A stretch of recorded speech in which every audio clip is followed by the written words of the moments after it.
Welcome Najmi health care. आज मैं दो क्रीम्स पार्ले की लेकर आया हूं जिसका रिव्यू करूंगा।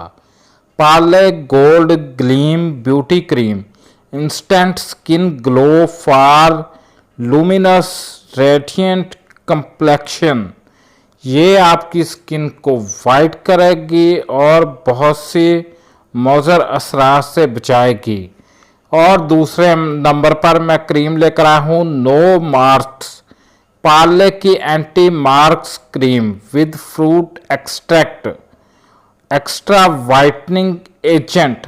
जिसको वाइटनिंग एक्स्ट्रा चाहिए या जिसके एक्ने के निशानात हों फेस पर या कोई भी मार्क्स वगैरह हो, वो पार्ले नो मार्क्स क्रीम का यूज़ करें। अगर किसी के फेस पर झुर्रियाँ हों या छाइयाँ हों, वो गोल्ड वाली ग्लीम ब्यूटी क्रीम का इस्तेमाल करें।